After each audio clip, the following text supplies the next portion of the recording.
Hey budget gardeners, Vita Loki here. Join me today as I show you how to divide Carex. So let's go.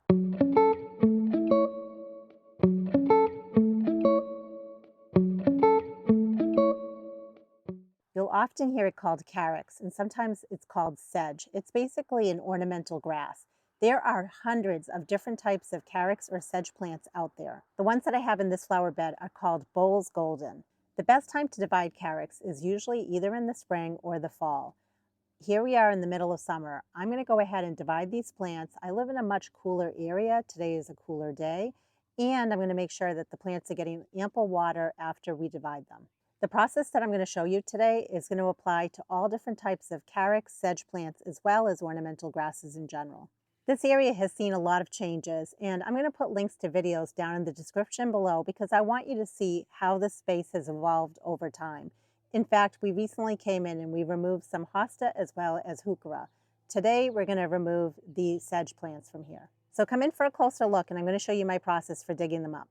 When I first bought this plant, I bought a single plant. And since then, I've been able to divide it into 5 plants.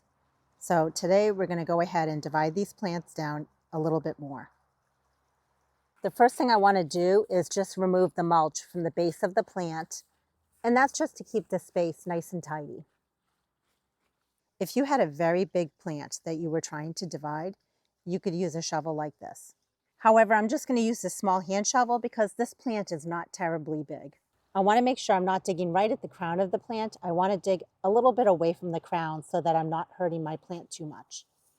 And since we just planted this here earlier in the spring, it should not have too much of a root ball. It's always a good idea to go around the plant on different sides of it.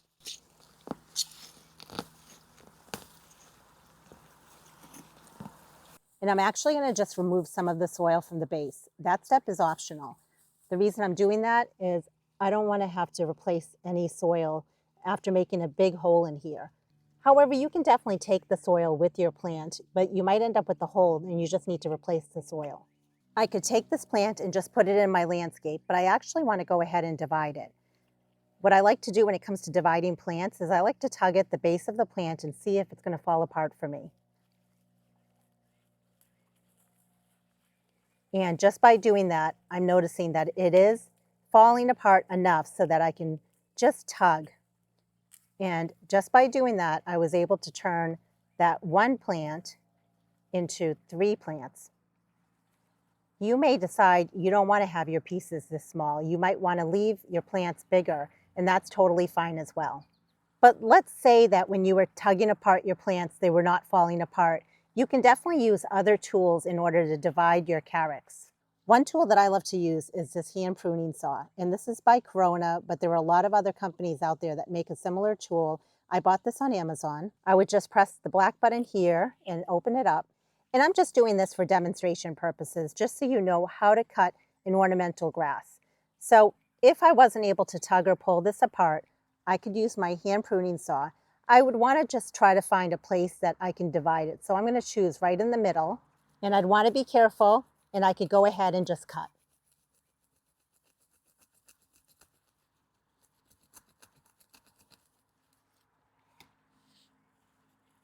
And just by doing that, I'm able to turn my one piece into 2 pieces like that. And just like that, we were able to turn one plant into 4 plants. Let me dig up and divide the rest of the plants, and then we'll transplant these. The space is now empty and ready for new plantings. We were able to turn a small handful of the Carex or sedge into 12 plants. Carex grasses like full sun to part shade. And I have an area here in my front yard, I call this my lilac bed because I have a lilac tree there, where I feel like it's a little boring right in this section here. And I thought that the Carex would look really pretty just to add a little bit of texture and color in that section of my yard. The beautiful thing about gardening is you can always try things out. And if you don't like it, you can always change it. So what I'm trying to do here is I'm just placing the Carex around this area, and then I can always move it afterwards. I know I have a certain amount that I can play with, and my goal is I want to have them going all around this tree here. I'm just using my small hand shovel and I'm measuring out for distance. And then again, once I've placed them all in an area, I can see if I need to adjust things. I actually like the spacing and I have 2 left, so I'm just going to consolidate. I'm going to put these with some of the smaller clumps and then we'll go ahead and get these planted. I always like to stand back and just look at how does the placement look of everything, because why go through all the effort of planting plants and then find out afterwards it doesn't look right. I think with that clump there, I'm just going to move it in a little bit more and we'll be good to go. Perennials benefit from being divided every 3 to 5 years, and it gives you more free plants. And if you don't need the free plants, you can always share them with other family members or friends. I'm just using a small hand shovel here, and this flower bed is set up on drip irrigation, so the ground is wet. If the ground was dry, I would be adding water into the planting hole. I think having this nice chartreuse color in this shady, darker part of my yard will really make it pop. This is really such a versatile plant, and I'm looking forward to seeing how it does now that it's going to be in a little bit shadier of a location. And in terms of a planting depth, you just want to have it as deep as it was in your container pot or elsewhere in your landscape.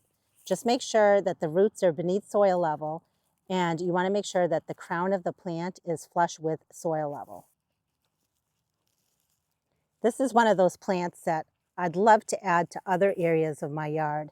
And that's another reason why I divided them as small as I did. I wanted to make a nice statement in this one area of my yard, but then just imagine in a few years I can come in and divide each of these plants even more. This is what was lacking in this area.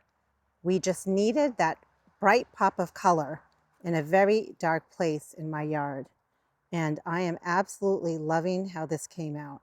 And we couldn't have done this job without dividing the plants. Just by dividing them, and it was so easy to do that, we were able to really make this type of impact. Just look how they glow in this dark area. And I'm always thinking about the future. These are future plants that I can divide off of. But until then, we can enjoy the space the way it is. I hope this video gave you some ideas for your own yard, and perhaps it inspired you to get out there and divide some plants. They don't have to be the same plant. They can be any of the perennial plants that you have in your yard. Just be mindful. You want to make sure you're giving your plants plenty of water so that those roots can establish. You want to be doing this type of job on a cloudy day, a rainy day, or even a cool day. But the more plants you divide, the better off the plants are, and the more plants that you have for your landscape. If you have any questions or comments, please drop them down below. And until the next video, make it a great day with gardening.